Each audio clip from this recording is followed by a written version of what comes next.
from the US. No, people from Somalian people. That's what I'm referring to. You don't know what Somalian people, because you said you don't need anything from the US. And I was referring to comparing the people in Somalia, Somalians that are in the You US, don't need to be what's from the been US happening. to speak for Somalis. Why not? Why Because not? Why me can't you? being from the Because we're me talking being from about the here. US or me being from the We UK, we're it talking doesn't change the about fact that Somalis don't need anything from Trump. really. Yeah, I'm really. talking about Somalians in America. So you don't think they need anything from Trump? I mean, that's a whole other category. Now you're referring But to Americans and all this that's stuff. what I was But talking about all along. That's why I was saying no, the no, but like you're situation. talking about Somalia, the flag, the country, Somalia. No, no, You're no. I'm talking not about talking America. about Somalia, the flag itself. I'm talking about Somalia and the US. Somalis and the US. Okay, so let me get this straight. You're saying do Somalis in the US need empathy from the US? You can put it like this. So Somalians are being chased here. It's alright. Don't read random comments. If they want to come up, they can discuss. No, I'm But look, I still don't understand your point. Like, do you have an argument? Is this like a question? This is very, very like I really. all right. You just being too hard, man. Like, why not? Because if you've been paying attention to the situation, what's happening with Somalians, and this is rich bit with the US, then you'll understand that they've been getting a lot of ill treatment, being persecuted in the US. Exactly. This is someone from the US who's speaking. Bro has no. There's someone from the US who's speaking. You just want to ask, but yet you're not adding. You just want to just basically push back, but you're not adding. You're just disqualifying, but you're not adding. Does he has a reason to be annoying, to be so annoying? Yeah, I don't get it. Like, we're trying to talk about it, like saying why does your flag is up there? The question itself is excellent. Yeah, so we can take it from a standpoint of any of these countries, but we can take it from a different standpoints of basically in general in life in itself. But I'm gonna present this, and I don't know if anybody wanna come up again, guys. Let's get the like up. The question is nonsensical. Okay, all right. You all, what's your question? All right. You just want to disagree. From humanity perspective, yeah, I mean, yes, from a humanity perspective, I mean, that's what we're talking about when it comes to empathy. And again, the reason why I put up these flags up there, the US, and Egypt, Somali, all of these is because these countries are the ones that experience a lot of hate. This is why. So asking the question, why are they not getting empathy or understanding for this, for the very basic of things? And I'm gonna also, Andrew, I don't know who you are, so you seems to have a fake account. Chat first so I can you see if you are really the person that you say you are. Do Nigerians experience hate? Are you from Nigeria?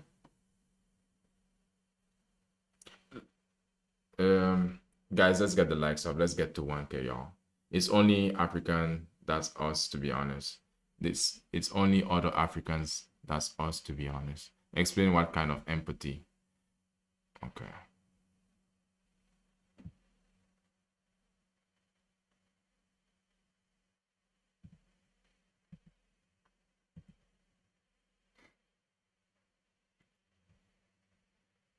Hit on us, give dictionary definition. Okay.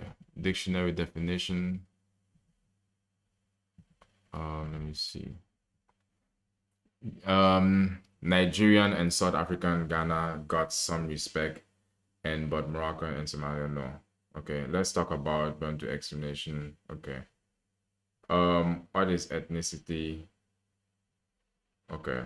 So you guys, there is so much empathy. What do you mean?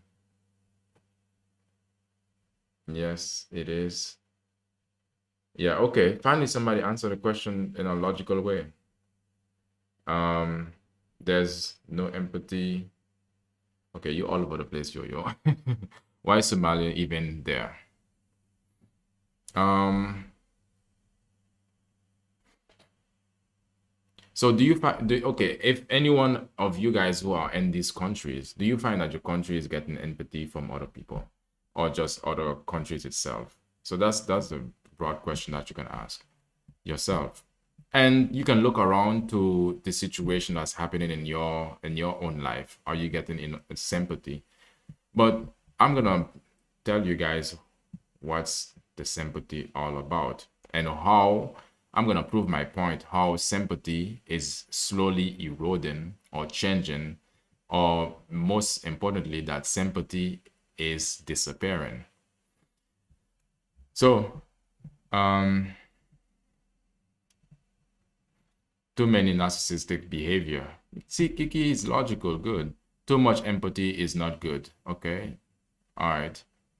Um, All right. I mean, I would like to understand that thought pattern. It's interesting what you just said, Andrew. Too much empathy can be not good. Okay, what can too much empathy do? Okay, you can come up. Send an invitation. Guys, let's keep the likes up. Let's get the likes up. What is you still don't know what it is? We are severe distress in the U.S. Haitians are a big target too. Exactly. I mean, if people would open their eyes and see what's happening, this guy earlier was saying that they don't need anything from the president. Yeah. How give me a minute, give me a moment, Andrew. How would you say that you don't need nothing from the president while the president is the one that can truly help your cause? Like the level of ego that takes to say something like this. All right, let me unmute yourself, Andrew. What's on your mind? Hello. Yo. Yes, I want to say that I think you're right that empathy is being reduced like worldwide right now, but I think it's mostly due because people are feeling as if there's like the government is being too empathetic. So especially in the West or even in places like even the US, if you're being too empathetic and you're letting too many people in and you're giving too much resources to other people, the population that's already there are gonna get mad. So they're gonna be less empathetic to the people that are coming. That's the reason why it's happening, I think. Okay. All right. Straight to the point. So you were saying that so this is the reason why too much empathy can be a bad thing, you mean? Yeah, if you're too empathetic, then let's say that there's like a crisis in the Middle East or something, and you need to save some like hundreds of thousands of people, and you bring them into let's say Europe or the US, then you're gonna lose your own resources, then you're gonna lose your own country almost if there Yeah. are too many of them, you know. True. True. Exactly, because this is something that's happening with a lot of different situations, too self-centered. A lot of different countries now, they are trying to get basically stop people from coming in because they are taking the stuff or applying for the stuff or even getting priority when it comes to simple things as housing, and housing shortage is rising, and it's becoming that the natives of that country, they're not really getting what what they want in Sweden and all Europe. Okay. Yeah, so I understand. I understand what you mean, Andrew. That's a good point. And somebody says here that then who caused the problems in the Middle East and Africa? Well, I mean, even if the US and Europe caused the Like problems, like I mean, I'm just trying to show that why yeah, empathy is disappearing, not that true. they didn't cause any problems, you know? Yeah. So you're speaking in general. So I mean, there are other things that we can go into specifics, but guys, if you want to share your ideas or your thoughts, you can come up. But okay, has anyone here ever heard of the how you call it? The bystander effect or the bystander effect. So I'm gonna prove to you guys why empathy is just basically a thing of the past, and more it's becoming a situation where you've heard of the bystander effect or effect. Some people will say effect, but again, when we look at how society is set up nowadays, we are most likely to live close knit, and everyone want to live close or in a city. So we are all packed up like a pack of sardines, everyone is on top of each other, very near each other, and we are mostly live near in a city or close to a city. We are most likely city dwellers, and also there are little to no plans. There are so many people that when we go, the moment that we step outside of our homes, the moment that we step outside of our house, there's always a constant flow of different people in our faces. And some people, sometimes we don't think about this. And not only that, we don't think about it because it becomes normal, but at the same time, our psyche, our ways of life was not, we were not designed to be living in such huge communities.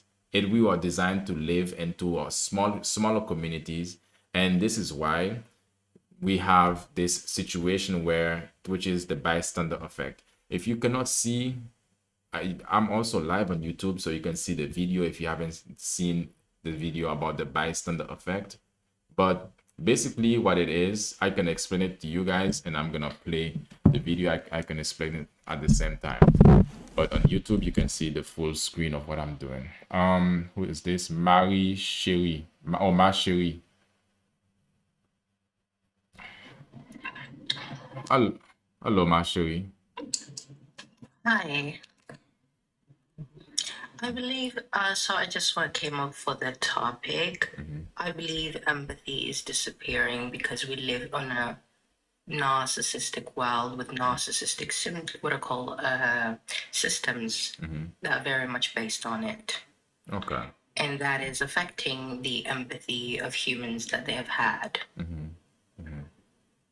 Yeah.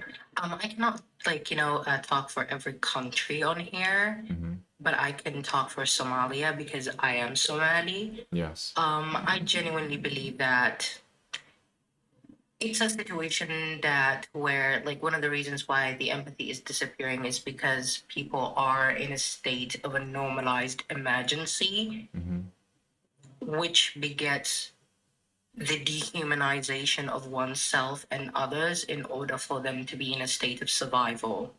True. True. That's what I believe.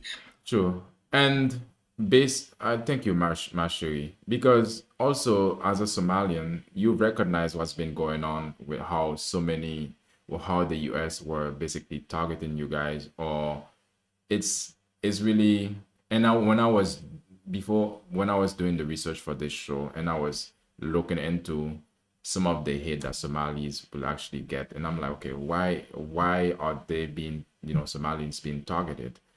But you said it again. It's because a lot of narcissism, people are becoming more self-centered.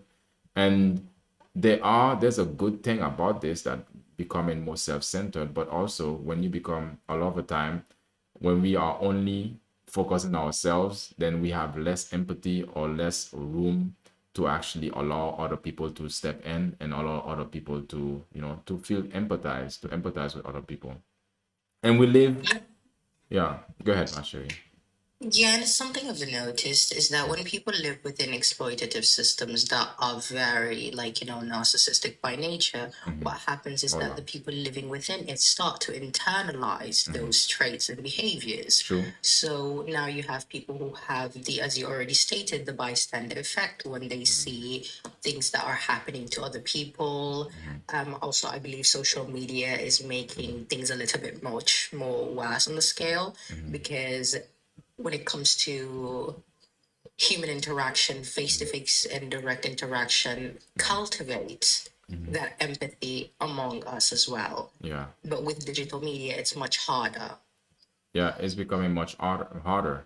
And one thing that a lot of people have said, psychologists have said, that when it comes to do with the bystander effect, what happened is it shows that people are becoming more low-key or slight psychopathic, and when we are living in bigger cities. So for those of you who don't know or who have no idea what is the bystander effect, I'm gonna play a video of it and I'm gonna explain it along the way as well, so you could be up to speed with what we are talking about. So basically, let me put it like this. Or taken ill unexpectedly, You might think that surrounded by all these people, plays like this street in New York City, if you were unfortunate enough to be the victim of a crime or taken ill unexpectedly, you might think that surrounded by all these people, someone would intervene. After all, isn't there safety in numbers? Psychologists say no. Research suggests that often a victim is less likely to receive assistance when surrounded by a group rather than a single bystander. When people are in a crowd, it's easier to pass the buck. It's what psychologists call the diffusion of responsibility. Liverpool Street Station in London, a And busy thoroughfare for commuters. because when our lives become so busy and we become so, you know, focused, and that's not a bad thing, because it's that we become so focused on getting the things that we want and producing for our own lives. And it makes us just like, if something goes wrong and we are walking in the street, we can't even afford to bother ourselves with other people's problems because we have our own problems as well. This is the first part of this bystander effect. So basically, it's showing a person, a guy, he's just laying on the streets on the side of somewhere when where people are just walking, and he's clenching like a baby and squeezing his stomach, and he doesn't look like a hobo or like a person who's homeless, but he just looked like a person who's going through a difficult moment, a medical issue, and people are just passing by. Unknown to these passersby, Peter is an actor. As part of an experiment on bystander apathy, he's pretending to be ill. How long before he gets help?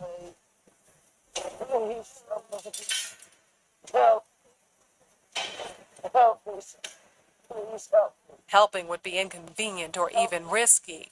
He lies there for more than 20 minutes and no one raises an eyebrow. Please, somebody help me. It's always very distressing to watch situations like this where people are obviously suffering and no one's actually helping them. But what we have here is two conflicting rules. One is the rule we ought to help, and the other is the rule that we ought to do what everybody else is doing. And here you have effectively a group of strangers who are exerting the pressure not to intervene, not to help. And it's very difficult to rebel.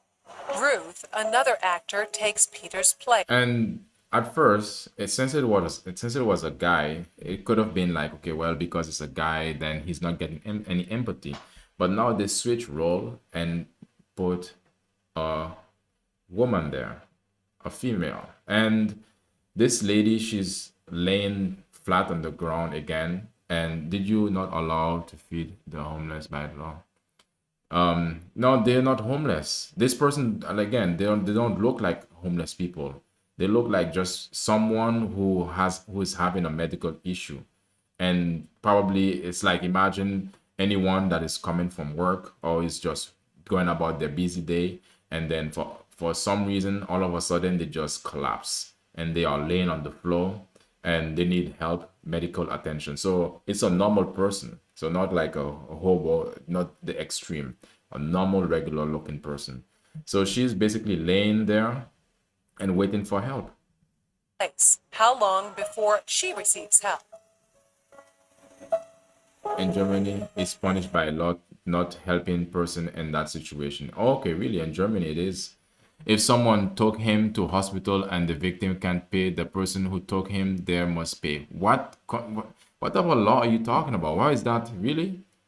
Silver, the person who took, so you saying, seriously, what country is that though? In USA. So if somebody just collapsed and then you take them to the hospital and they cannot pay, you gotta pay for them. Is that what you're saying? Huh, that doesn't sound right. Okay, no, your name is Dark Energy, so I'll take your name for it.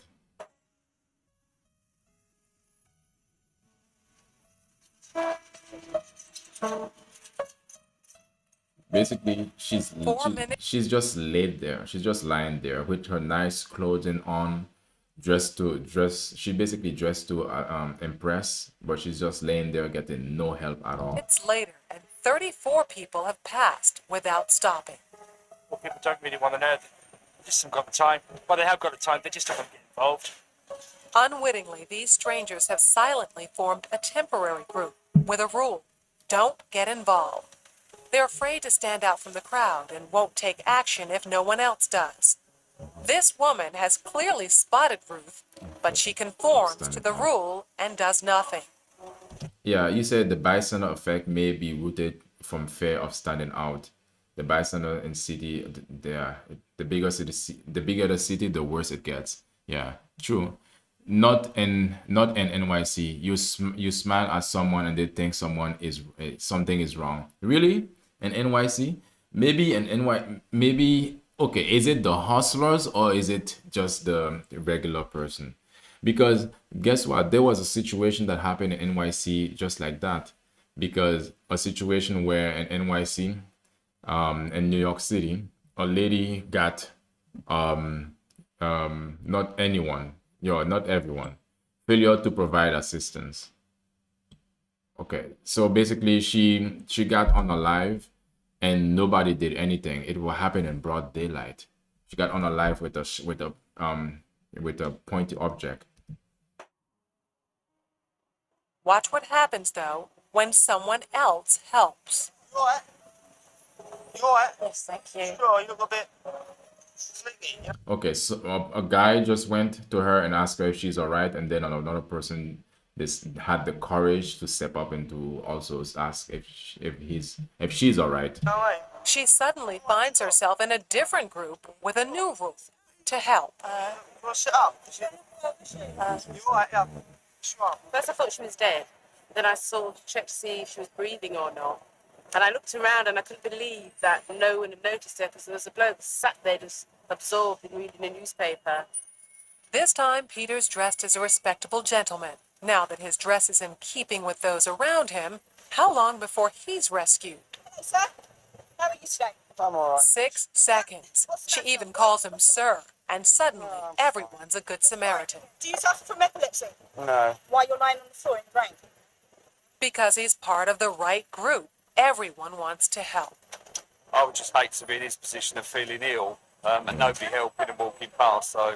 So basically, they run the same experiment. I don't think it's about restriction, but basically, at the very end, they run the same experiment. But this time, this guy was wearing a nice suit and properly, suited up. The moment that he fell on the floor, 6 seconds, people step up to ask him. Imagine just a group of people step up to ask him, "Hey, are you all right, sir?" And they just basically wanted to be around him. What are your thoughts, Mashu? Or you wanted to say something? Yeah, I think also it's like when it comes to the bystander effect, like it's as if it always your social hierarchy, your race, your what I call how you present plays a role, because the worse the less you're deemed in an exploitative society, the less you're likely to be helped. Yeah. So basically, empathy is supposed to be it's supposed to be something that is given to everyone, but is given to a selected few. In that case, in that very situation that we are seeing, because some people are saying that it's because of the way he dressed or how he came across. That's why they decided to help. I'd like to check that he was okay. I thought, well, it's wet, so he must really be ill because he's going to ruin his suit anyway. He could ruin his suit anyway. All right. So selective empathy. I don't know who you are. City Weed. I don't know who you are. You just sent me an invitation. I don't know. Who are you?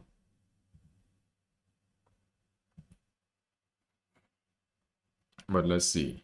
Let's see what you're gonna say. Hello.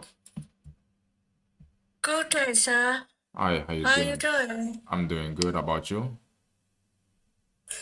I'm pretty good. Thanks for asking. What's on your mind? What? What's on your mind? My mic, it is not far from me. Okay. Well, Yeah. yeah. I don't get it. Another thing I also believe. Sorry, go ahead.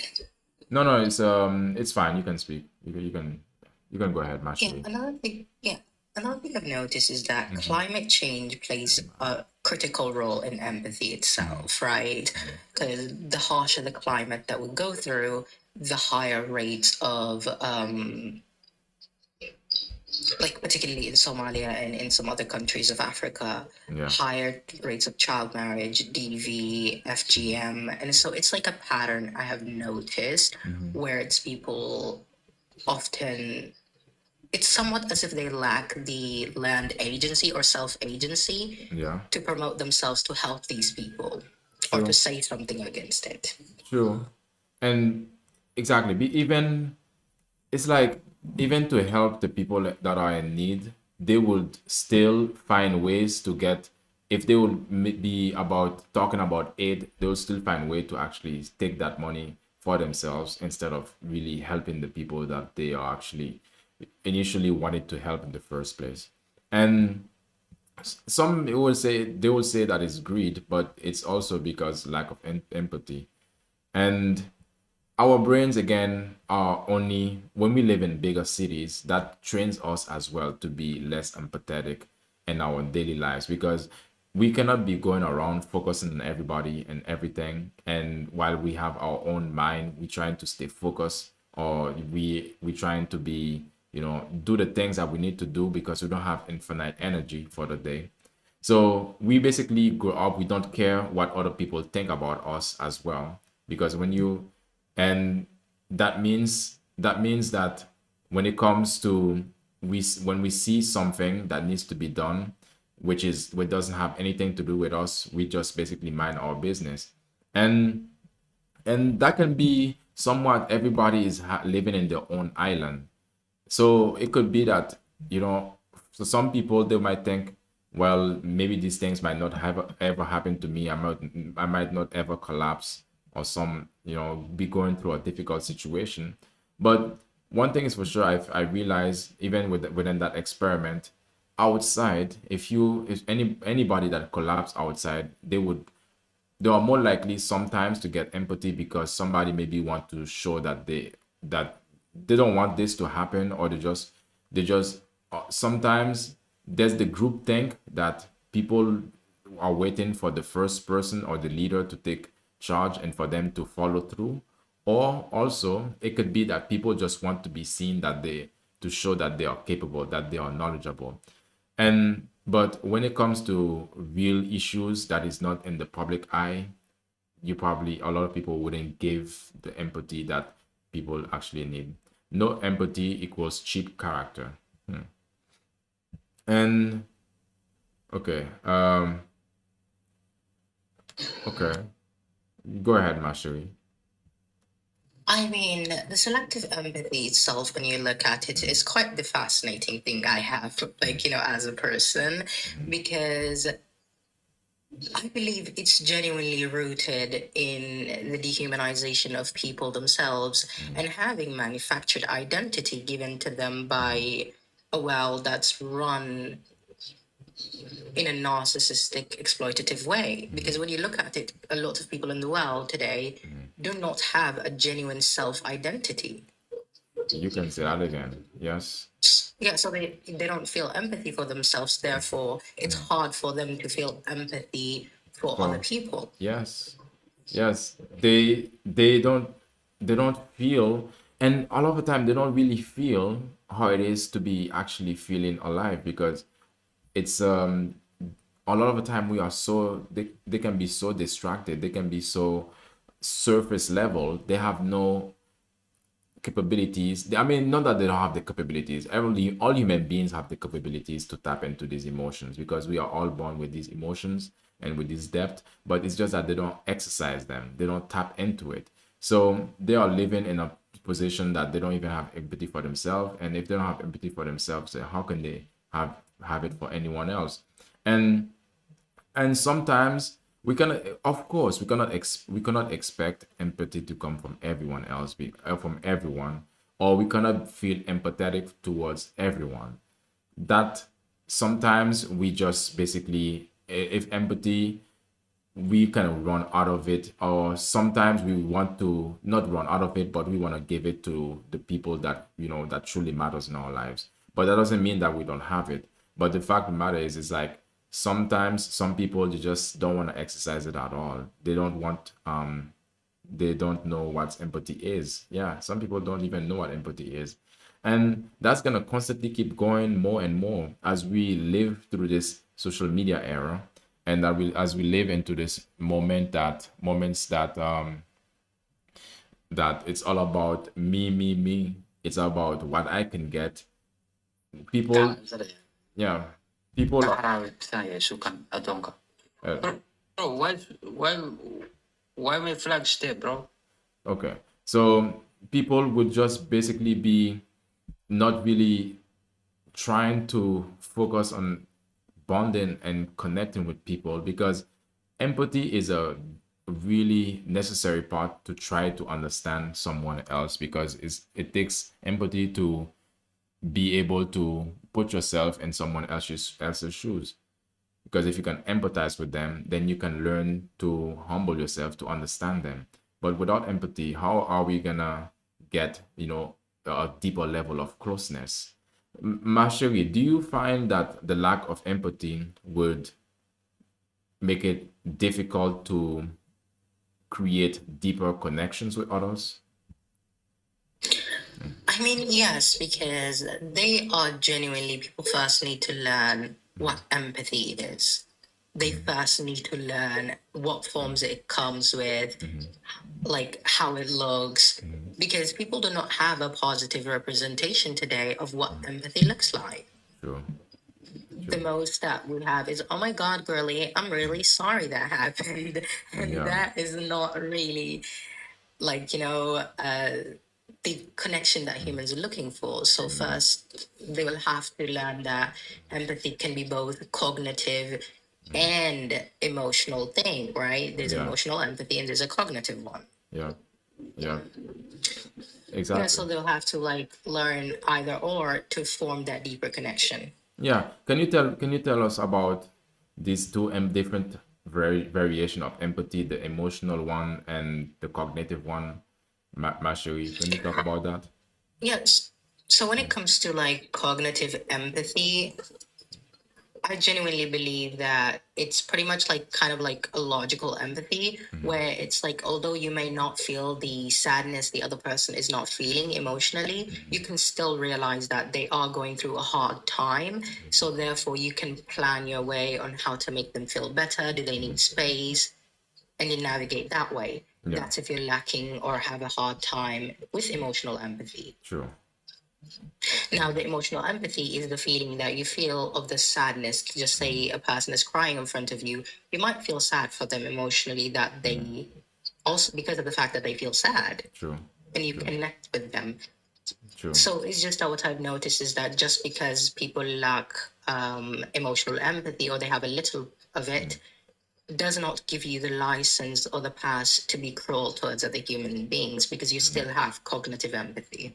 That is true, because cognitive empathy is to realize that to just listen to, because if somebody is going through a distressing moment and the person, someone else choose to ignore that, even when when you see that they are breaking down or they are actually not performing, but they are really having a nervous breakdown or moment of difficulty, and you are unable to put yourself, and you look at them with with a very cold look, then something is wrong. Because this is why also within me preparing this show, I was thinking about as well that that's why a lot of people are becoming very surface level or minor psychopathic in a way, to see a lot of the time the other side of empathy. They like to see people go through a hardship, or like to see people go through a very difficult moment, so they can, yeah, sadistic, exactly, so they can somewhat be joyful in the inside. And that's like that's really on the opposite side of empathy. They're really trying to, some people really take pleasure in other people's downfall. Somalian men are obsessed with control while their country is falling apart. Yeah, Yeah. Is that really, is that how you feel about it, Mashiri? Because I'm like, is that, tell me about that, Mashiri. I mean, there's just a lot of combinations of things, but that's how I see it from that perspective as a woman, right? Because it's like the idea of this shame culture, the idea of what I call wanting to, like, the again, see, as you can see, like, if you scroll up a bit, you can see dark energy like multiple times tagging me, talking about do not talk about our stories or our experiences with a stranger. And it's like, why are you obsessed with the idea of honor and control when you have almost none left because Exactly. you allowed yourself to be disrespected in the first place? In what way do they allow themselves? Like, what do you mean by that? They allow themselves to be disrespected in the first place. So it's a little bit about, like, when you look at it, geopolitically, economically, it's pretty much the internalization of dehumanization, and then therefore in turn dehumanizing other people. Because when you dehumanize yourself, you're disrespecting yourself, and when you're dehumanizing others, you're disrespecting others. So in a way, the Somali men again have created a situation where they were okay with it, although there was an external influences that were happening at the same time, right? Okay. So they changed their culture around to fit that dehumanization of each other and of women and children. Oh, really? Well, okay. I would like to hear the other guy, the other side of the guy's part, because so I can get a different point of view as well, so I can balance it. But again, I'm really curious to understand more about that, Marshiri. Every time your name is so unique. Do you speak French, Marshiri? I mean, I understand it, but I'm still learning. Yeah, your name is so unique. I mean, colonization has shaped empathy. Colonization has shaped culture. Colonization has shaped economic, the way we see time, the way we see everything. So it's not surprising that cultures would change along with empathy Sure, as these exploitative systems spread. true, true. Yeah. And I was hoping that one of the Somalian guys, they would come up and talk about like the situation that they are going through. But when they come up, it's like they are so, just like you said, Mashiri, they want to control, they want to attack. It's like, calm down, calm yourself down so you can have a conversation, then we can see what could happen. Like, let's say in minute, you said something in Morocco, you can knock on the door and get fed. That's, and try that in Europe. So also, the fact of the matter is, some countries there here has different things, different examples of what empathy is, just like you just explained in Morocco. And just some people are just look at this, they'll only think what they want to think about in terms of the negativity that they see.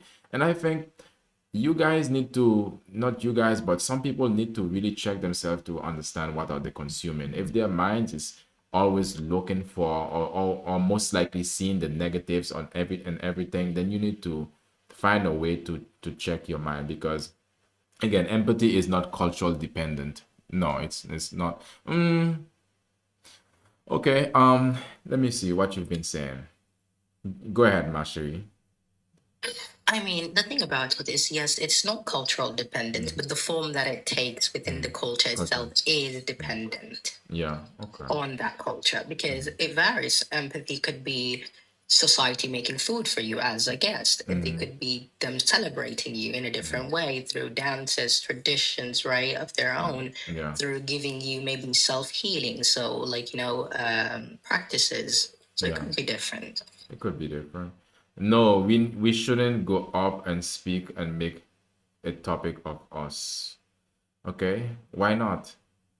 But do you understand, not speaking is actually the worst thing? You need to be able to communicate your ideas and your thoughts. Because when, okay, if you don't speak, then what are you gonna do? This is not a place that's gonna disqualify or discredit you, your whatever your thoughts might be. At least if it's gonna be respectful, and if it's not gonna be hurtful to other people, then you should be wanting to be heard. Or in a debate, it can go awkward and or pleasant. Yeah, I mean it can. The illusion of control is sweeter. The illusion of control is sweeter than the bitter truth of reality. Your helplessness. You're a poet. You are poetic. Let me see. No, we are enough for ourselves. This isn't our place to speak about us. Let put her us down. She's not putting you guys down. So why don't you come up to set the record straight? You have a chance right now. She's Go ahead, Mashiri. I mean, that's the thing about it. It's like, are you emotionally mature enough to have a conversation without your pride and ego getting in the way? Because one thing I know for sure is that I love my people, I love my country, but I do not love the current culture we have. I do not love the current state we're in. So, for us to change better as people, we need to actually accept that, again, we are going through it as people. We need to learn how to grieve. We need to learn how to ask for help. We need to learn how to talk about it. Yeah. Oh, yeah, that's true. We have to learn how to talk about it, especially when you disagree, especially when you have heightened emotions, to learn to talk about it. Because life is not only about talking about things that you agree with. Sometimes, if you disagree, sure, I'm open to hear your disagreement, but you have to be willing to talk about it. She didn't talk bad about, she didn't talk down about Somalian men. To express something, why don't you come and prove her wrong, though? Why don't you come and argue your point? To express something that could be elevated, that doesn't mean it's talking down. So okay, oh, I see what you mean. Minute. You said I mean her name. Debate can go awkward or pleasant. I see her name as pleasant every time. Her name is the definition of empathy, ma chérie. Ma chérie, your name is it ignites empathy. Your name. You know what it means, right?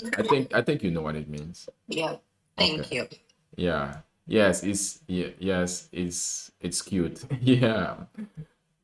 Something I say all the time.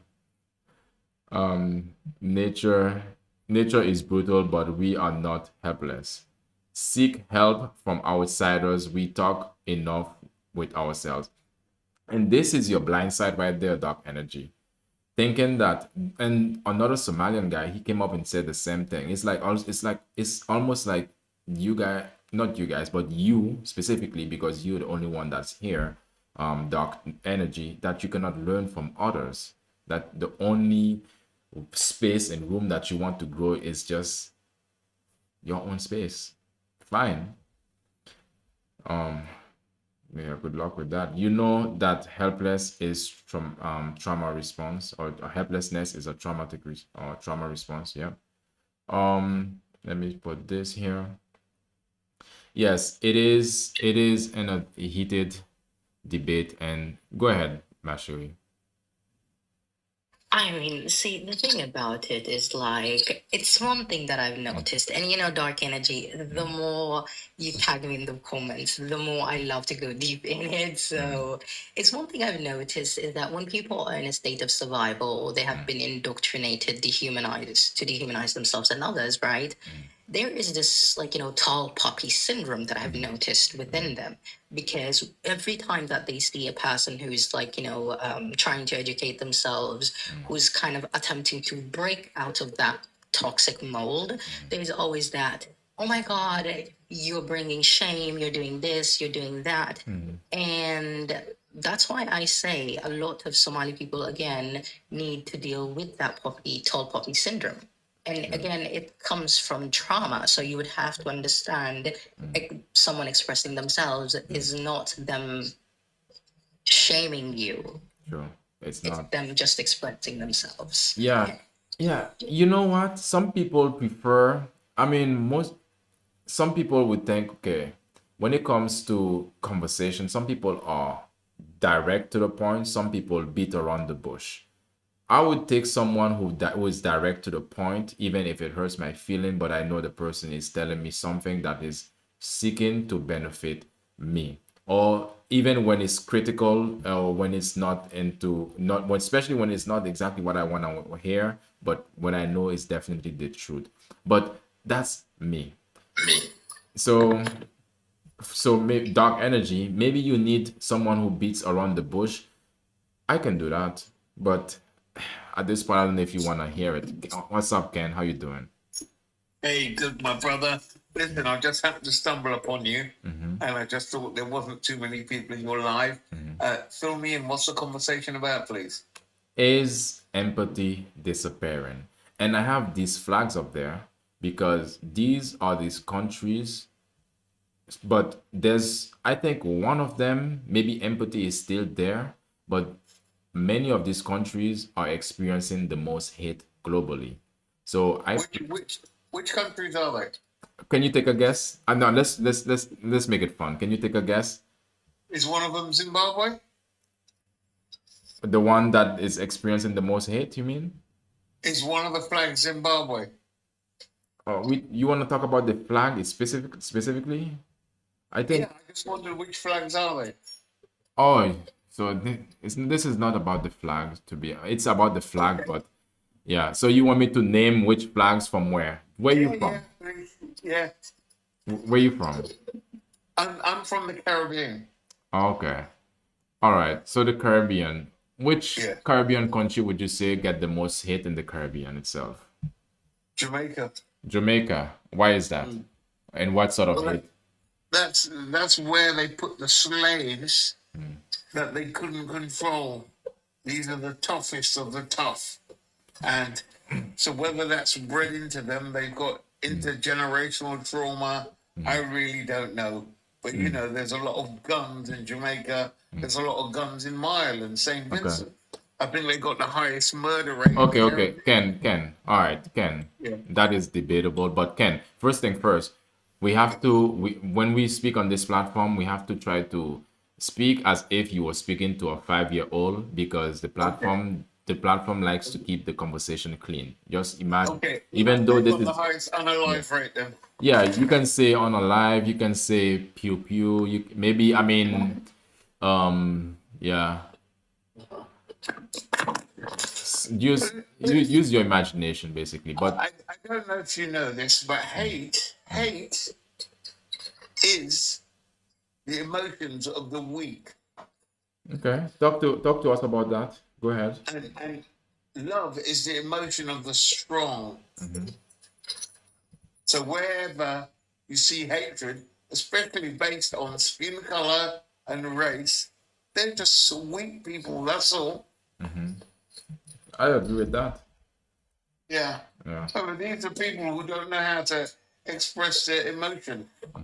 They would rather kill you than On a live. Then move out of the way. You know what I'm trying to say. I know what you're saying.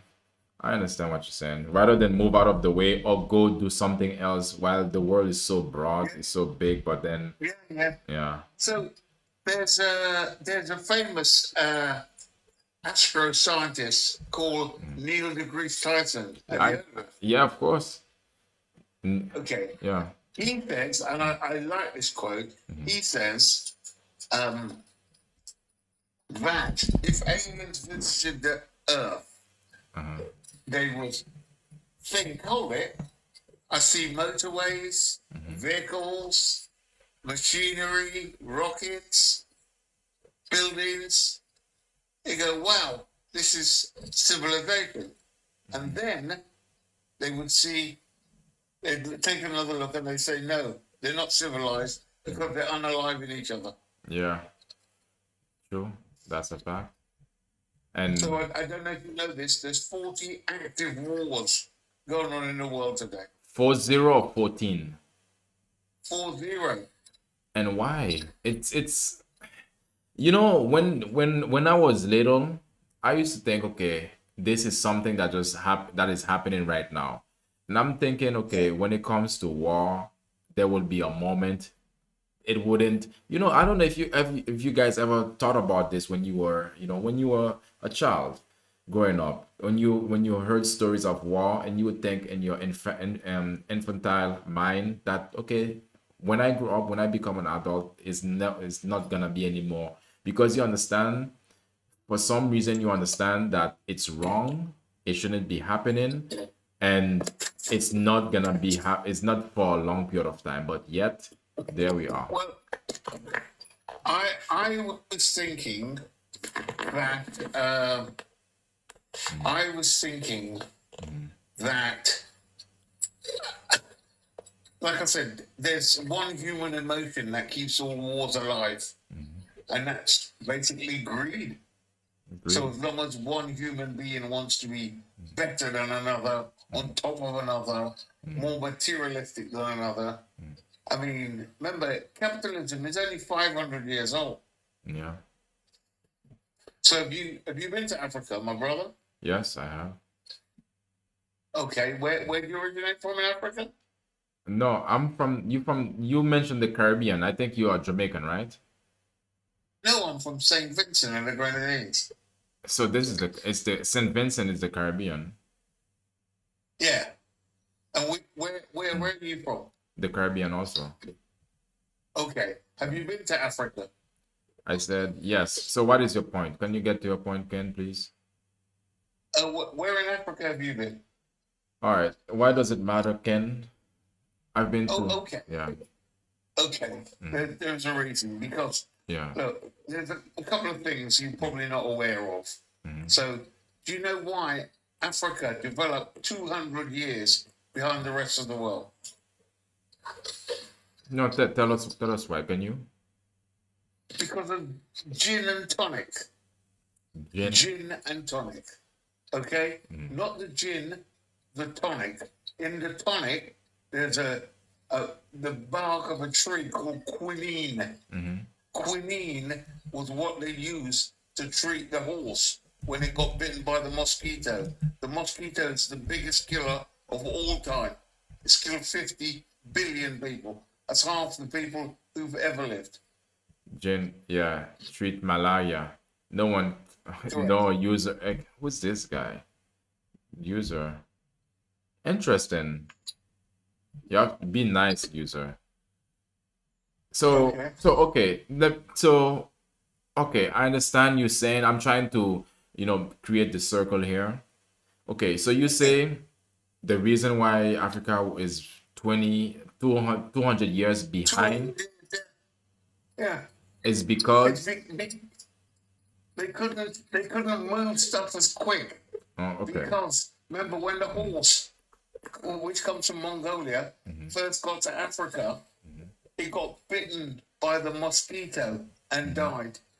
So it's the quinine, the bark of a tree, that they were able to treat that with. And like I said, the mosquito has killed 50 billion people, half of all the people that have ever lived. Yes, all right. Thank you for this fact, Ken. However, I want to ask you this.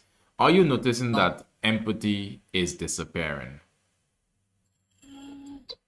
People in general, wherever you go, seem to have less and less patience, less time. So yes, it is disappearing. Okay. Yeah, go ahead. You think it's because of the less reason- patience and less time? Is that what you mean? Yeah, people don't have patience anymore. I mean, you and I, you know how long your life is in seconds? About 1 billion seconds. Yeah. That's how many times your heart will beat on average before you run out of life. Yeah. Yeah, that's a good point. That's a good point. Yeah. Yeah. So, Mary, So I mean, ma chérie, what do you think about how do you think that is the right way to approach a Somalian man to talk to him? Are they gonna be somewhat even keeled to even have a conversation though? The hard stuff? Or I mean, the thing about nature that's fascinating is that you either evolve or it will force you to evolve or you will cease to exist. So, in a fundamental way, it's like either way, it's up to them because are you going to follow the laws of nature or not? Because if they don't follow it, who is it that it's going to take out? It's honestly them. And what would you suggest? What would be some suggestion of what they can do to change, to evolve? I mean, I believe genuinely it would have to be the art of humanizing oneself by practicing humanitarian traits, like, by humanitarian practices towards oneself and others. Okay. Wait, and towards, I mean, I do understand what you're saying, Mashiri, and Yeah, like yeah, can you give me some pretty much examples? towards themselves, yeah. Just doing kind things towards themselves, having more self compassion for themselves. And the thing about it is, once you start to humanize yourself, it naturally comes along with the humanization of other people True. because you get out of that state of a normalized emergency. True. That is true. But it will be hard for them to do so because with constant outside interference Thank you. and internal conflict, that will be very hard. Yeah, hard.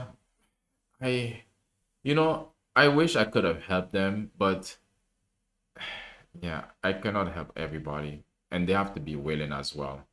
Because one thing that it's working with them. One thing that I realize, a lot of these, just like what you're saying, Mashiri, you've said a lot, to be honest. I mean, it requires a lot of unpacking, but the bottom line, it's really about the mental the mental flexibility of different people and how they choose to recognize where they are and know what need to be done in order to move forward in unison. Would you say at this point, Mashiri, that the Somalian ladies are going on their separate path away from the Somalian man? I mean, when you look at the Somali history, I will say it's a bit hard, but the Somali women are kind of finally realizing that they're actually gaining quite the collective conscious of realizing that these systems are not working for us, that this type of living is no longer sustainable about it. And as much as I love my people, one thing I know for sure is that dark energy or anybody else here is not providing any other strategies because if you can, I don't have a problem with it. Feel free to come up. But I am seeing that the Somali women are waking up. And also, when we talk about the economy itself, since time, women have participated greatly. Even today, when you look at the Somali economic data, Yeah, the most recent one. yeah. It's Yeah, so a lot of the times women are contributing to these cultures, and I believe genuinely, just like before, it would take women to take to the streets and start protesting and taking part of this so that this system can go down or can decrease. yeah. So okay, what system would you like to bring in, like replace it with? So I would genuinely love it if we went back to the old Somali traditional way, Can of you course, with women more rights. can you okay? Can So you what I'm can talking you about is the yes, soul patriarchy gone. the patriarchy to be gone? Mm, I mean, patriarchy itself is necessarily not a bad thing, but it's a bad thing when it's a soul patriarchy, when it's by itself, when it's not distributing its power back to matriarchy or matriarchal element societies.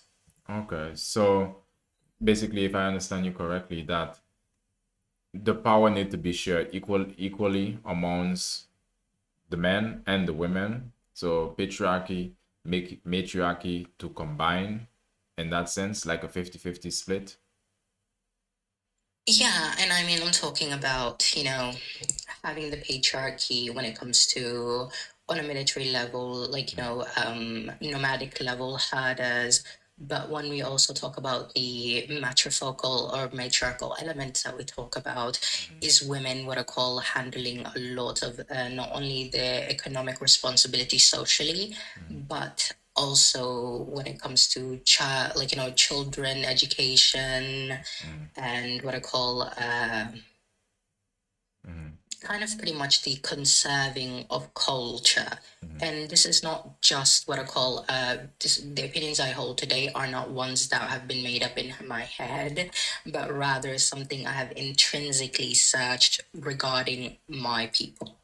Okay. All right. I think Major, Hello. are you a Somalian? Assalamu alaikum. Are you a Muslim? Yes, sir. Assalamu alaikum. You Somalian, bro? Wa alaikum salam wa rahmatullahi wa barakatuh. Yeah. Listen, yes, I'm a Somalian, but Yeah. is anyone here on this panel a Somalian also? Mashiri is Somalian, and Obviously, the thing is, I'm a bit heated right now because I feel like I'm Somali and my people been getting dragged through the columns, dragged through the tweets, dragged through the lives. You know, like it's weird. Like, yeah. why are you not so obsessed with us? Why am I so obsessed with you guys?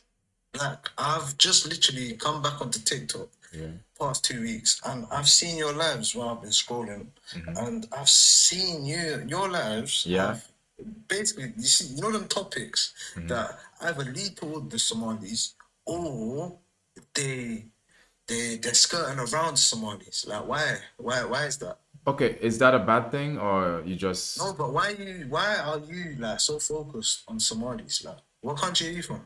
maybe I like the Somalian people. Can No, that that's no problem. That's no problem with me. But what country are you from? But okay, let's make it like this. So You I keep think, skipping the question. It's a simple answer. What country are you from? I'm Somali. What country are you from? bro, you need to chill, okay? You need to I'm chill. chilled. Like, you're Yeah, not you answering know- my question. No, you gotta You're wait. talking over me. I'm telling you what country you're from. And you're talking over me. All right, bro. One last time, okay? One last time. We are talking about, is empathy disappearing?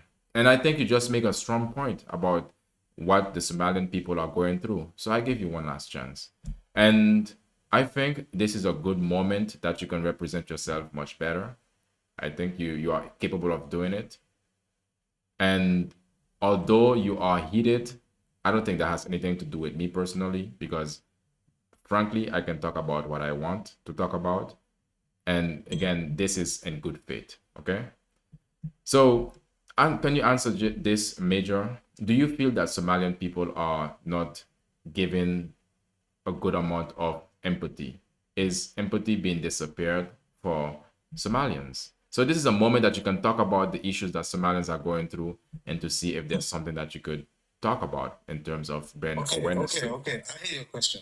Yeah, bro. Look. If you look, bro. Stay with empathy. No, What is look, empathy? look, bro. If you're gonna be rude, it's best that I'm you not just. being rude. I'm not being rude. Well, I'm not being no, rude. I'm look, answering your question. no. You being rude is not gonna be defined by you. It's gonna be defined by me. If you're being rude to me, Oh, what? I can Am feel I it. being rude to you? You were, bro. Well, I'm sorry for. I'm in bed right now. I'm chilling. Like, Okay. you know what it is? I'm scrolling right now. Yeah, but and you I see my flag. Yeah, you and I'm see? like, yeah, what's up? Yeah. I'm just in bed right now. Like, I'm not even gonna lie. I don't even take this too serious. Like, All right, am all I right. being rude to you? If I am, I'm sorry. Like, All right. I'm not gonna be out here being rude to people I don't know. Mm-hmm. No, I mean, you ain't done nothing wrong to me. You know what I'm saying? Exactly. And in fact, So- Like, I want to hear what answer you're going Can through. I answer what you put on me? What did you say? I didn't hear you. Is empathy disappearing? Yeah, like in general, it doesn't have to be with Somalians. I wanted to have this conversation with Somalians, and there we go. You are here. What is your definition of empathy? Do I need to have a definition of it? Like, let's say, take it from the I don't standpoint. know how you think empathy is. I So think what is I empathy think to you? I think empathy. Okay, let's put it like this: to be able to put yourself in someone else's shoes and to relate with them if they are going through a difficult moment. So whether emotionally or mentally, like that. So I tell you my way And I didn't want to do it because I wanted to hear your version without filter. Now you're gonna filter yourself through me. But let's hear you though. I hope you don't do that. But let's see. I feel like in today's day and age, empathy is disappearing in a fast scale rate. Okay. All right. Talk about Because it. like Talk about it. In what way? because bad things be happening like all over the world, like every day, and people be seeing it, and they be like, this happened yesterday. This happened the day before yesterday. This happened a month ago. You know what I mean? Like it's been going on for so long. It's just like it's normal news now. Yeah. Like if world peace happened tomorrow, that would be the maddest thing. You know, like that would be if we instead of getting news that's 14 or 15 people got killed, got unalived the next Unalive. day, Yeah. like that would be more surprising. World peace would be more surprising than hearing that people got unalived. Yeah. mean- You're so right. That is so true. So basically we have got so censored or so used to people just being unalive or this amount of people being unalive, this happened, and we just like, okay, oh, just another day, it's nothing new. But if it was world peace, it would be like, what? Peace? What do you mean peace? Go ahead. It's crazy, isn't it? Yeah, it's crazy, man. And major, and also the nonsense that Somalians are going through in the US, it's crazy also that I find that Listen. it's not fair. Listen, I want to go to Minnesota right now and see what's going on with my auntie. You know what Yeah. I mean? Yeah, but guess what? I think they remedy the situation though, in some ways. But Mashiri, let me see. Yes, poor folks. They came legal. Yeah, they were legal and they were please don't come to Minnesota. Why not, Vina? Yo, Super Love. Tell me. Yo, what do you want me to call you? Do you want me to call you Super Love? Yeah, bro, it'll be better. I'll call you Super, yeah? Super life, sure. Listen. Do you think that right now we're in a good place in global politics? A lot is happening, to be honest, and a lot is happening. And just today, I was over the news. I was seeing that they are saying that the new world order that we used to know, things are gonna be changing. And a lot of the time, when they say things are gonna be changing, that means there could be a period of great destruction, and and that will create a period of sanitation. I don't know, but again, I cannot say for sure, but a lot is happening. AI, bro. What do you mean? So, Masheri, we have a Somalian gentleman here, Major. Is there anything that you would like to ask or say? I'm curious. Yes or no is also okay. Not really, because I do have what I need to know. So Okay. All right. Nonsense. How you doing, bro? I'm doing great. Yeah. Good evening to everybody. Yeah, this question, it's, like, if I be fair, is empathy disappearing? I think between, as a Somalian, we see the world different than our neighbors, for example. If you look at the Somalians and inside and take the Oromo people, it's another tribe, it's our cousins, and Amhara and Tigray and Maasai and correct, all the East Africans. I think we Somalians are a bit different. They can defend themselves. The way we see this word is a different. For example, you telling me put yourself in other people's shoes. We refuse this. As a Somalian, we're allergic to this. We are very allergic to this. You telling me, like, for example, a poor person. We say, as a Somalian, we say, why he don't go for fishing? Why he don't do this? We don't accept things other nations accept. For example, I tell you, and let's say, like, if colony happened, if colony happened, Somalians are more aggressive with the colony than other nations that submits. we shame the one who submits or work with the colony until today. For example, me growing up in the West, my cousins in Somalia or in Ethiopia, they don't see me tough enough or equal to them just because I left the location. You understand me? Okay. You understand? Yeah.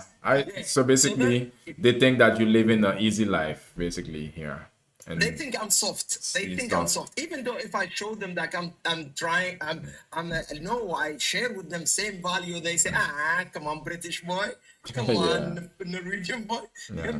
They don't take you serious at all. Number two is, and about the sympathy, we have it different. For example, the other nations run away from responsibilities. We take it.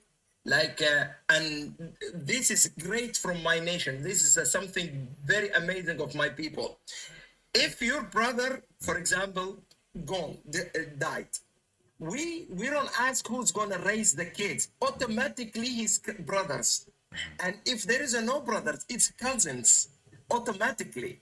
So that's the other nations. They run away from this. You see somebody, and in a street, but his cousin lives in a palace. This is not in Somalia.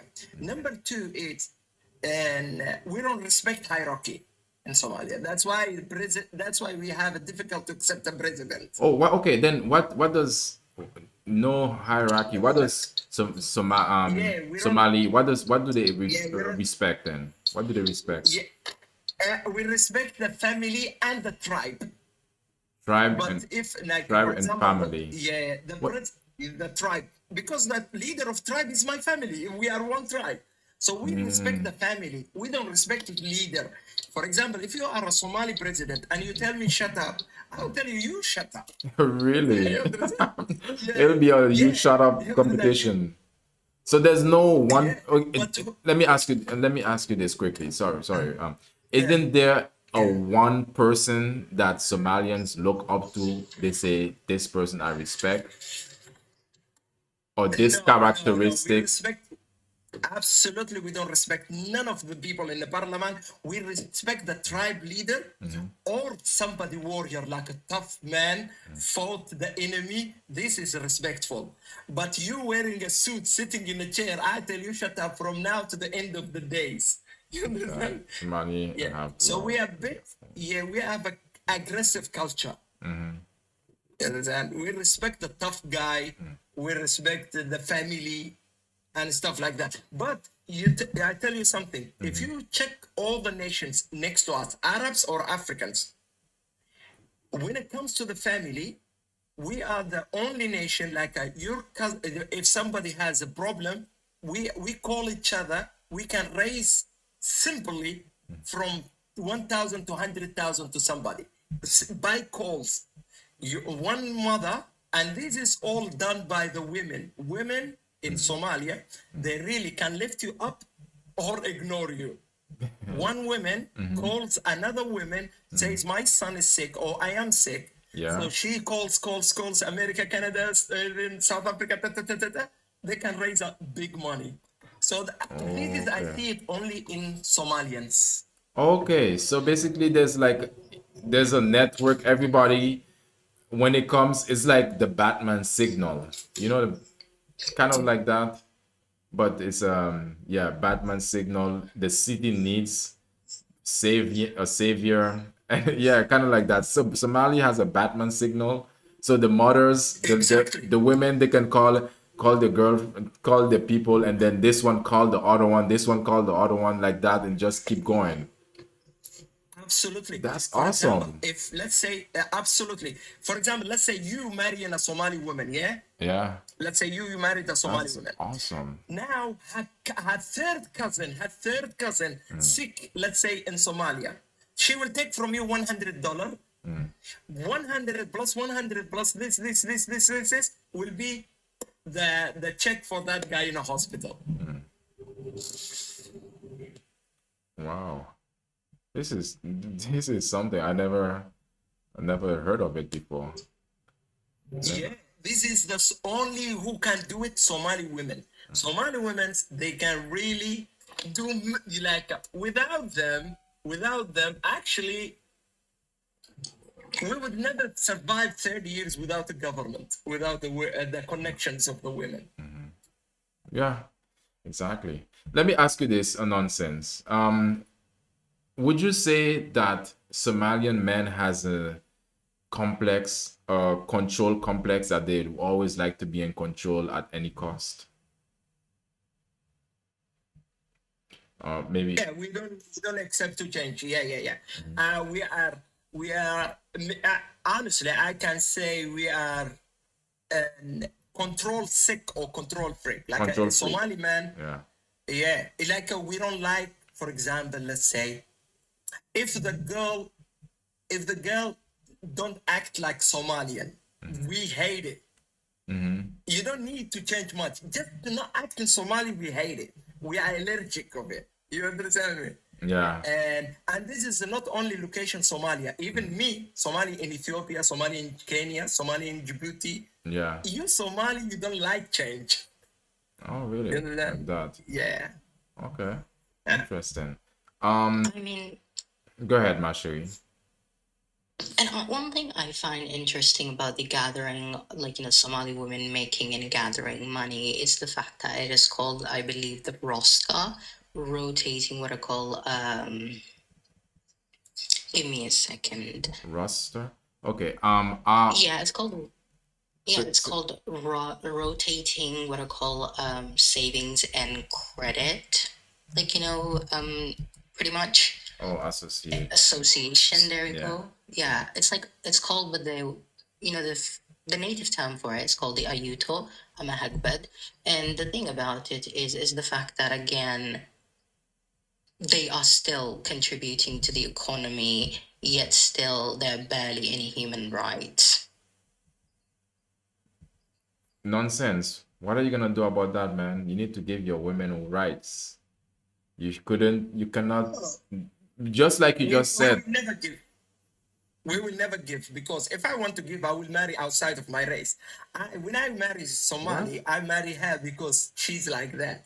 If I want a woman, a reality, I'm talking reality, no filter here. No. If I mean, I just didn't hear that before, so it's like shocking to me. That's why. But it's okay. Speak your mind. Yeah. Yeah. If I wanted women without my culture, why I don't marry Sudanese, Yemen, and Uganda? We marry my grandma from Uganda, and let's say, like, why I don't marry from Nigeria, and America? No, it doesn't make sense.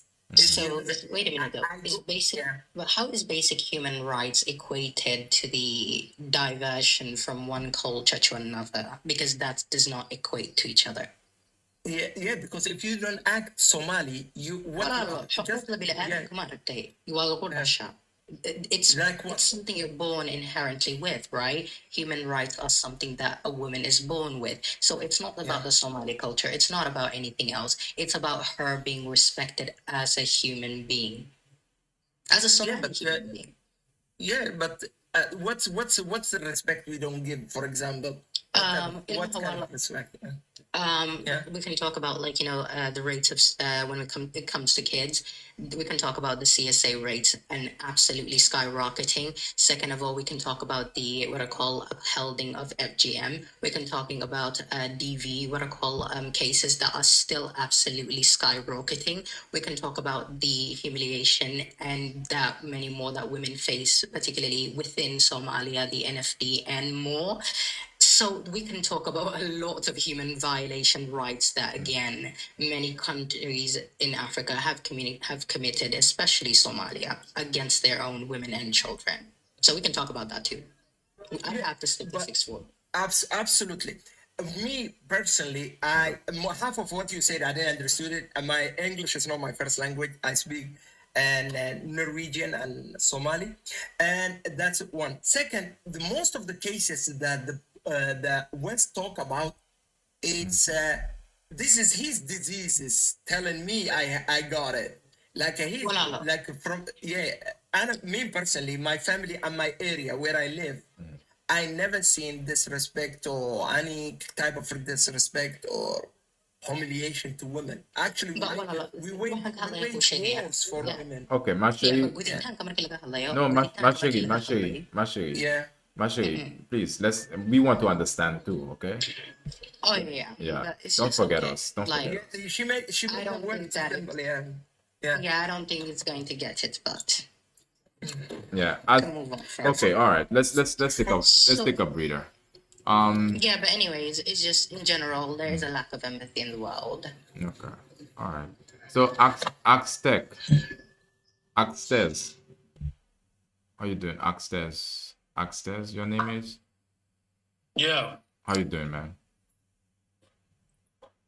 Go ahead. Yeah, so is empathy disappearing? No, I don't think so. Okay. Why not? What do you mean? Like, what is this about? Like,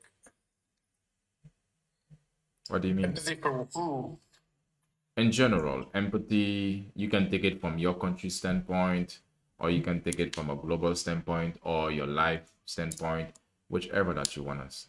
This is a global. It's very global, so which means we can make it very specific. No, I don't think so. Okay. It's always been the same. It's always been the same. Okay. Yeah. Do you have an argument to support what you said, or it's just that It's only African countries or what? Because obviously African flags. I mean, there's America is there. Yeah, no, I don't think so. You don't think so, or you don't see it? I don't see it. Oh, I mean, what was it, that player from Benfica? What is it? Oh, yeah. That was from yesterday. I mean, there's always gonna be racism, right? Yeah, but that's a different topic today, though. Okay. We're talking about this today. That was yesterday. Yeah. But yeah. So, I mean, you can even take it in sports, because it sounds like you can take it in the standpoint of sports. Basically, but you already said you don't think so. Yeah. So I think it's gotten better though, like okay. over time, you know. Over time, empathy has gotten better. So go ahead, Aztec. Well, now that Trump, I don't know, Trump's made it, I think, a little worse. I don't know. Okay. Here in the United States. Okay. Yeah, because I mean, we can talk about that though, Aztec. Nonsense. You want to say something? Abuse. Yeah, I asked you a question, when I start my statement, I say empathy for us as a Somalian is different 100% from other people what they think. We don't feel sorry for 80% of the cases people feel sorry for. For example, and if somebody let's say used any medicine just for fun to get high, we don't feel sorry for him. We don't say, oh, we don't have his sympathy. And number two, if somebody committing in our society, let's say, and doing anything, violence or something like that, when we become able to catch him, we don't feel sorry for him. We actually want him hurt. Yeah. Than as a Somalian. So most of the people, when they show sympathy, we think you guys are soft. Okay. That's a Somali mentality. Who is You it? guys are soft. Yeah. We like families, and we like punishment too. We like punishment. Yeah. Oh, okay.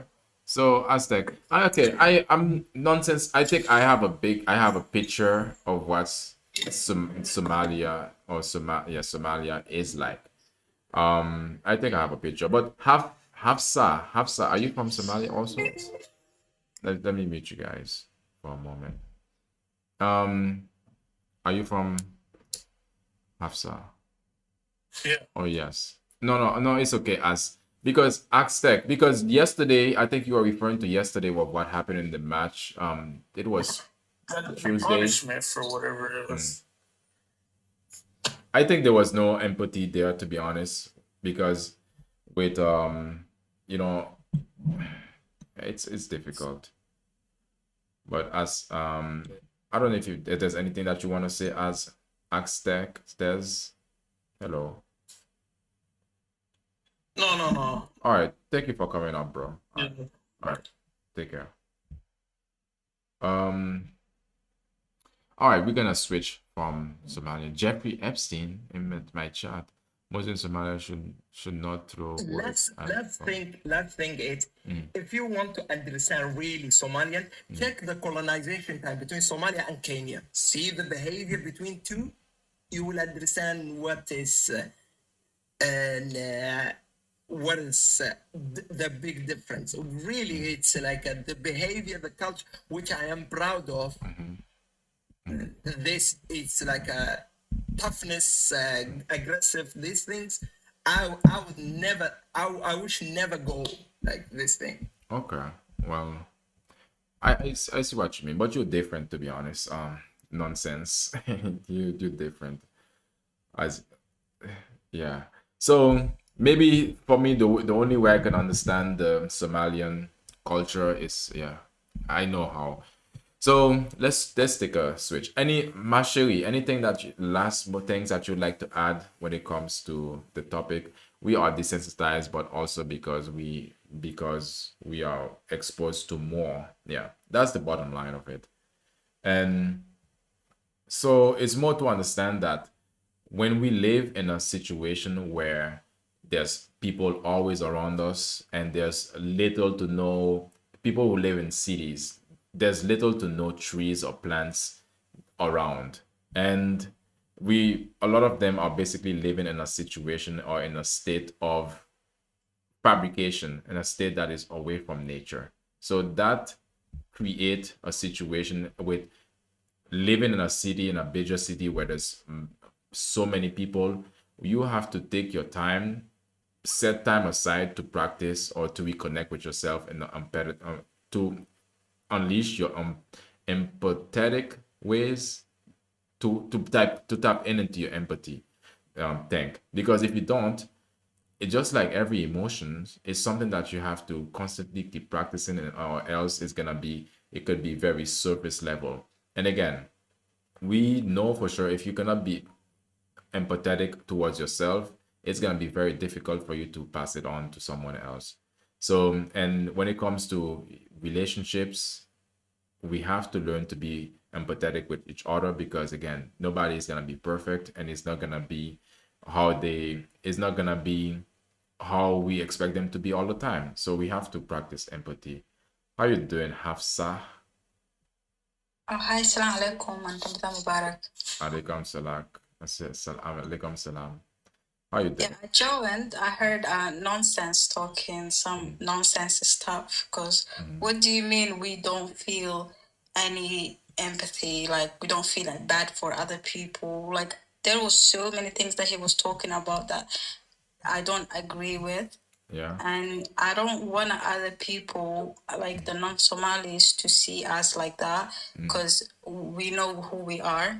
Like, and we actually feel like everything that other people feel. We're not different than any other person. So I just wanted to tell nonsense, like whatever he was saying, we 100% disagree. Yeah. So the problem is said we, like, and you are one person. But let's talk about it. What I try to say is, and really what I, as a Somali, what I see, like we are thicker skinned than most of the people. We don't say everything. It's like, oh my God, I'm sorry for that. No, we're not sorry. We, most of 80% of the cases, we say, no, you deserve that. You done that and you knew the consequences.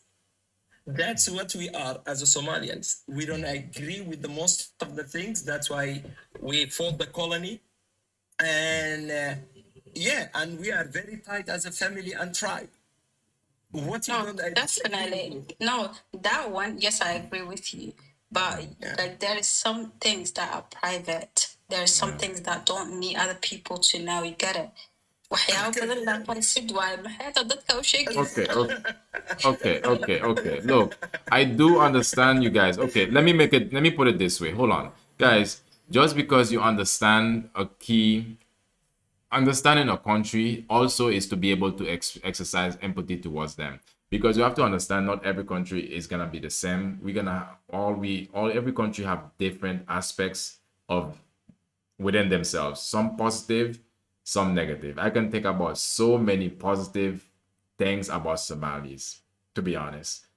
So many positive things. It just make me smile just thinking about them. But I think I understand what you're saying, Hafsa. Basically, you want to keep the image as much as clean as possible. But I don't think nonsense is dirtying it up.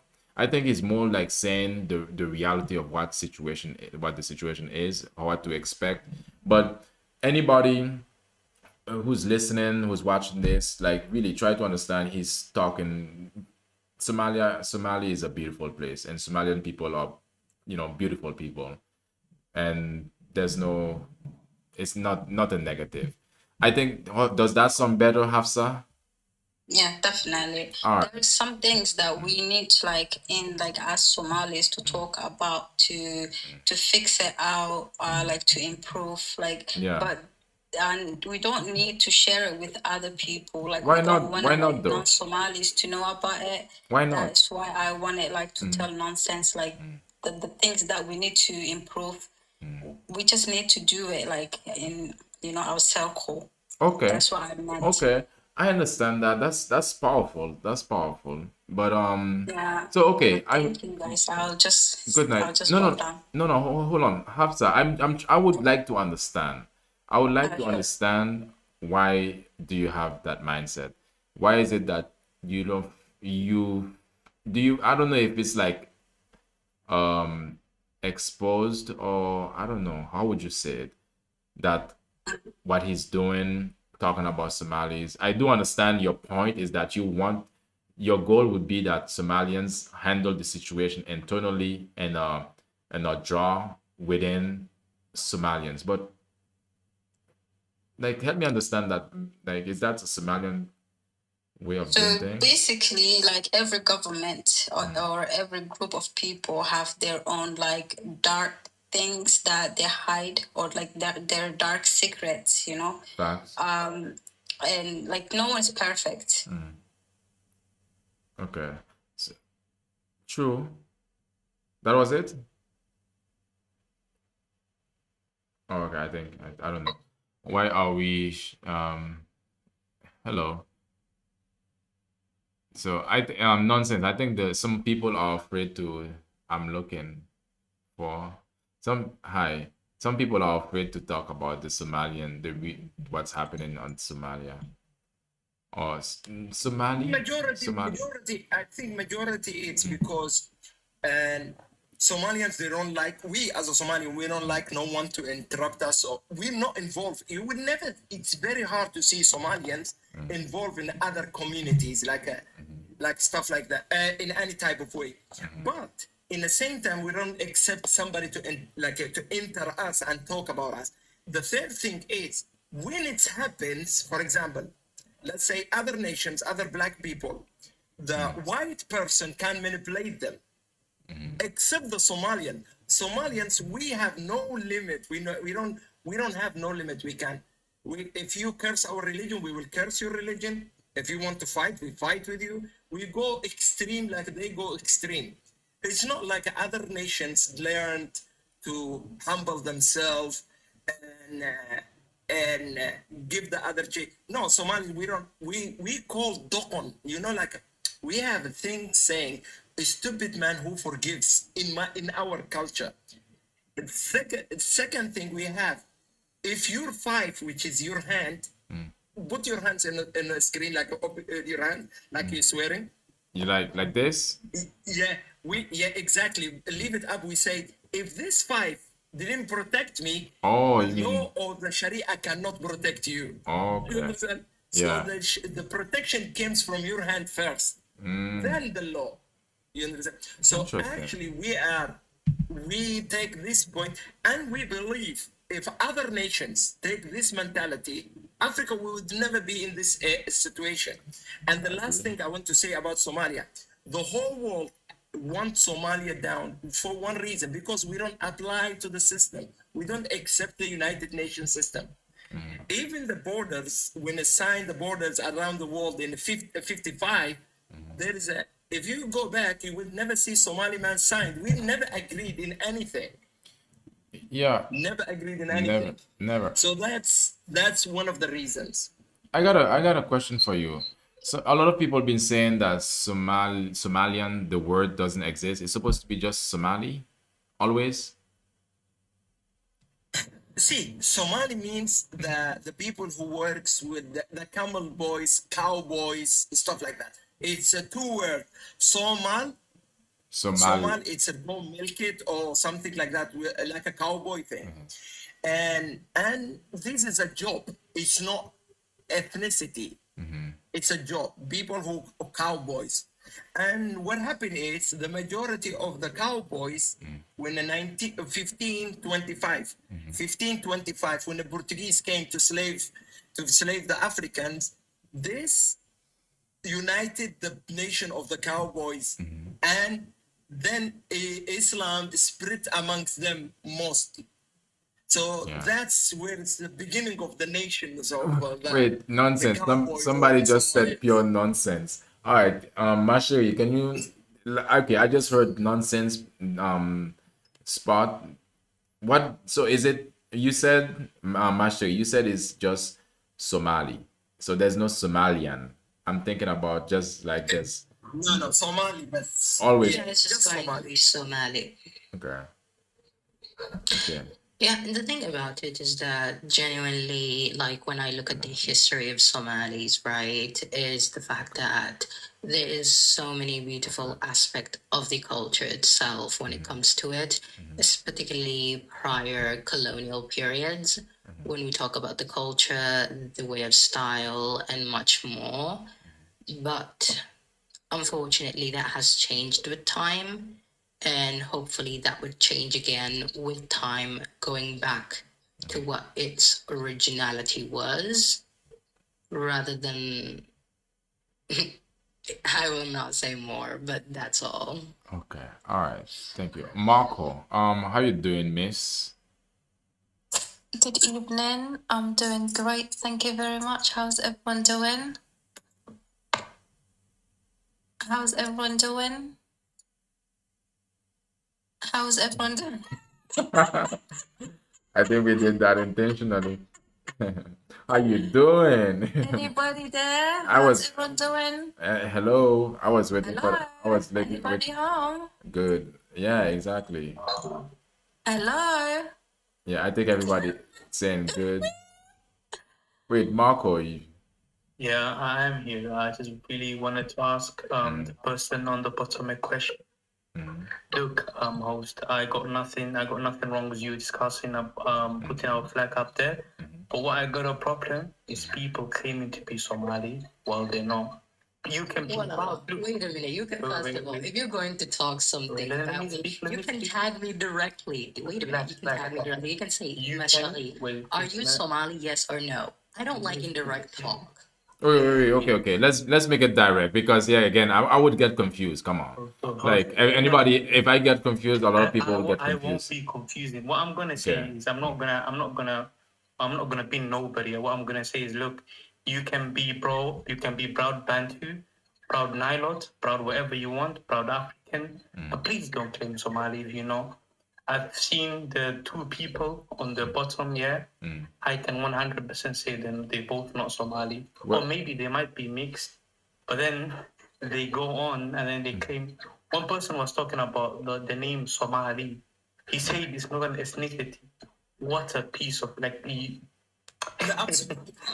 I'm ready. Well, and I don't have to. You saying I'm not Somali. I'm happy